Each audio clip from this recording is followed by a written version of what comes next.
Welcome to the video for chapter 31 of the Cambridge Introduction to Sanskrit, which is going to tell you about secondary middle endings as they are used in athematic verbs.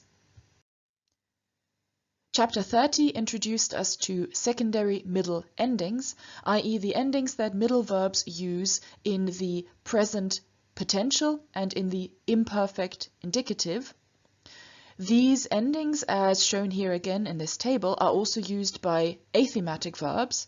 However, there are a few formal differences in how thematic and how athematic verbs use these endings, and that's why we need to look at athematic verbs separately. First of all, in the middle, athematic verbs, which were introduced in chapter 18, exclusively use the weak stem. Athematic imperfects use the augment a prefix to their stem, just like their thematic counterparts do, but the present potential of athematic verbs is marked by the addition of e at the end of the stem before the ending. In thematic verbs we saw e, here in athematic verbs we get long e. So let's look at how these endings are added to the stem of an athematic verb. And the verb we're using here is yuj, to join, which is class 7, which thus has the strong present stem yunaj and the weak present stem yunj. Given that this is the middle, we are only using the weak stem yunj. And let's begin by looking at the imperfect indicative, which is the left-hand side of the table. Here we have this yunj preceded by a, the augment, indicating this is a past tense form. And then we have our endings added to give us ayunji, ayungtach, and ayungta. Now notice in the first singular we get the ending I added, which is basically just like what happens in the thematic verbs, but the thematic verbs have a stem that ends in the thematic vowel a and I merge into e. So we had, for example, abhare. In athematic verbs, this doesn't happen. The I remains recognizable just as an I. Then in the second and third persons, however, we have some internal sandhi. Before the endings ta and ta, which both begin with a voiceless consonant, namely t and t respectively, the j at the end of the stem also loses its voice, therefore becoming ch. But because j and ch are palatals, and because palatals change into their velar counterparts before another consonant, we here get this ch furthermore changing into k.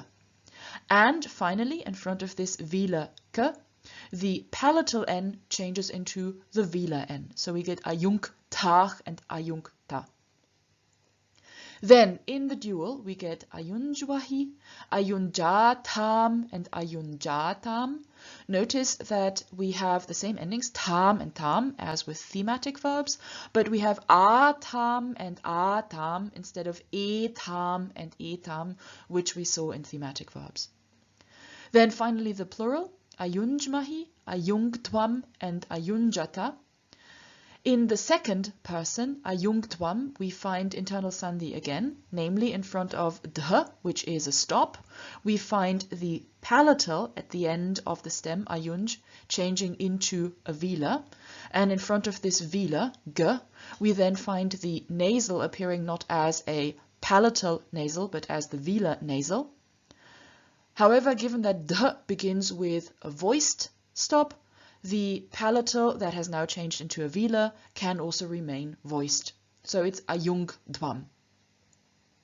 Finally, the third person plural, ayunjata, again has internal sandhi, because what we have is the ending nta added straight to the stem, ayunj, and ayunjnta has a nasal standing between two consonants, and whenever in Sanskrit nasals stand between two consonants, they don't remain as nasals, but they change into a. So instead of ayunjnta, we have ayunjata. This is a regular process, but it means that this third person plural form very much looks like a third person singular form ending in ata. So basically what you need to make sure is that this third person plural form, which looks like a third singular form, doesn't confuse you. Next, the present potential forms, where we have the weak stem, yunj, followed by the potential marker, i. To this, we then add our endings, so we get yunjiya, yunjitah, yunjita, yunjiwahi, yunjiyatam, yunjiyatam, yunjimahi, yunjidwam, and yunjirun. Notice that in the second and third person dual, we have a y appearing between yunji and atam, and third person yunji and atam.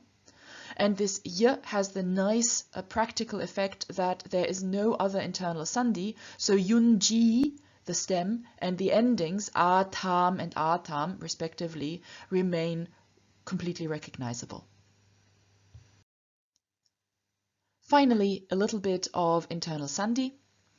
Now, class 5 verbs form their strong present stem by adding no to the verbal root, and their weak present stem by adding nu to the verbal root. So, for example, from ab, to get or to reach, we have a strong stem ab no and a weak stem ab nu.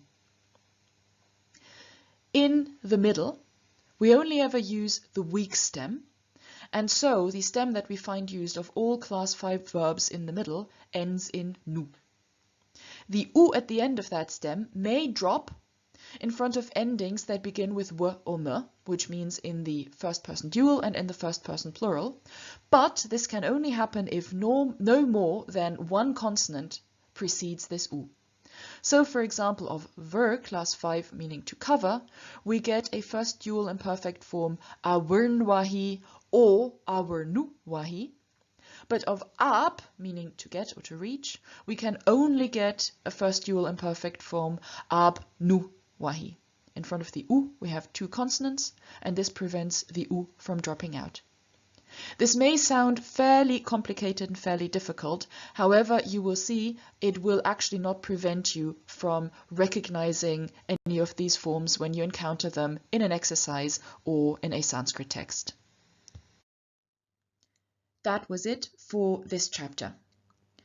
We hope that you found this video helpful, and if you have any comments or suggestions, we would love to hear from you. Please do write to us at rupal@cambridge-sanskrit.org. And now, for your own work on this material, good luck and have fun!